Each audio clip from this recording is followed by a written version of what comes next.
High, it's my birthday and হ্যাঁ, আজকের ব্লগটা খুব এক্সাইটিং হতে চলেছে। আমি আমার ফেভারিট মানুষের সাথে সারাদিন কাটিয়েছি, খেয়েছি, ঘুরেছি, শপিং করেছি। এই নিয়েই পুরো ব্লগ, প্লিজ লাস্ট অবধি দেখতে থাকো। আমি মিতালি, তো ব্লগটা কিন্তু তোমরা স্কিপ করবে না। আজকে অনেক ভালো ব্লগ শেয়ার করব, অনেক দিন পর বড় ব্লগ করার ট্রাই করছি। অ্যান্ড হ্যাঁ, আমি দেখো কী কী জিনিস নিয়ে সাজছি অত ডিটেলসে বললাম না, তোমরা জানোই আমি কেমনভাবে সাজি না সাজি। তো খুব সিম্পলি আজকে আউটফিটটা রেখেছিলাম। অ্যান্ড হ্যাঁ, এই স্ট্রেটনারটা হচ্ছে আমার বার্থডে গিফট। আমি এটা গিফট পেয়েছি, তো কেমন লাগলো প্লিজ জানিও কমেন্ট করে। অ্যান্ড হ্যাঁ, আজকে আমি পরেছিলাম একটা টিপ, একটা কটনের কুর্তি, পুরনো জিন্স, পুরনো ব্যাগ। এবারে আমি বার্থডের জন্য কিচ্ছু কিনিনি, সামনে পুজো, তাই জন্য অত টাকা ওয়েস্ট করলাম না, কারণ পুজোর সময় তো টাকা লাগবে নাকি। তো সেই জন্যই। অ্যান্ড আমাকে আজকে কেমন লাগছে সেটা কিন্তু জানাতে কিন্তু ভুলবে না।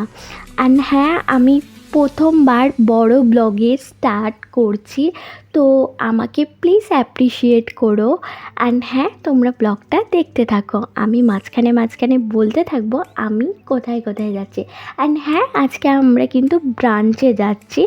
বাইরে অনেক রোদ উঠেছে, তো সেই জন্য তাড়াতাড়ি বেরিয়েছিলাম, ব্রেকফাস্টটাও ঠিক মতন করা হয়নি।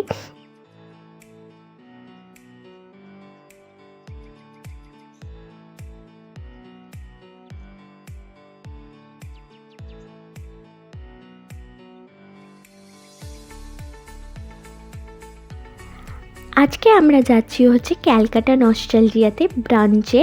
অ্যান্ড ওখানে বাঙালি খাবার পাওয়া যায়, অথেন্টিক বেঙ্গলি ডিশেস পাওয়া যায়।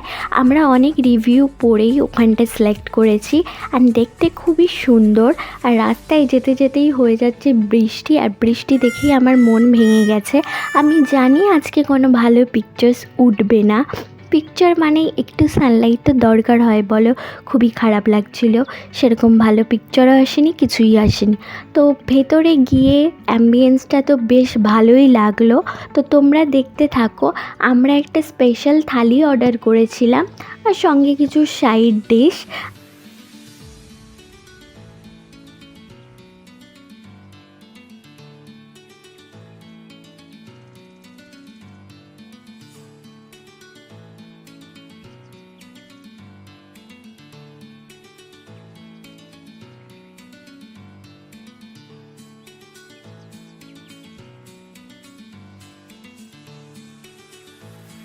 খাবারের টেস্ট না আমার মোটামুটি লাগলো, খুব একটা যে খুব ভালো লাগলো সেটাও নয়।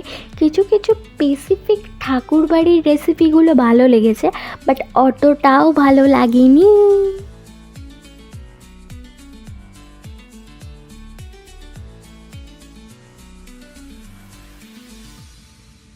আর হ্যাঁ, আমার মাটন খাওয়া দেখে প্লিজ কেউ হেসো না, আমি এইভাবেই মন দিয়ে মাটন খাই।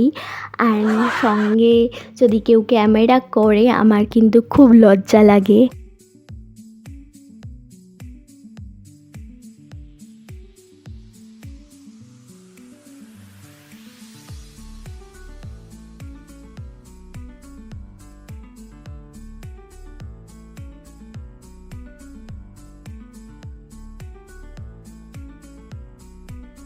তারপরে খাওয়া দাওয়া করে আমরা চলে গেছিলাম ফ্লাওয়ার মার্কেটে।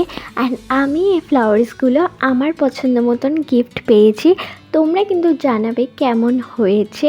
অ্যান্ড তারপরে মনটা অনেকটাই খারাপ ছিল, কারণ একটাও পিকচার্স আসেনি। I was so sad.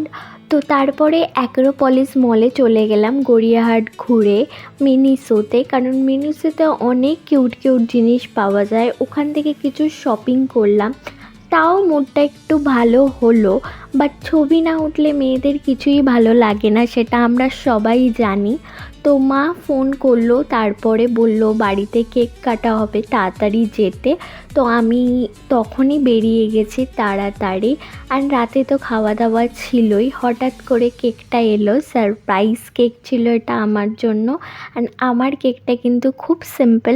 তোমাদের এই যে বার্থডে ব্লগটা কেমন লাগলো আমাকে কিন্তু কমেন্ট করে জানাবে। জানি খুবই সিম্পল, তাও জানিও। বাই।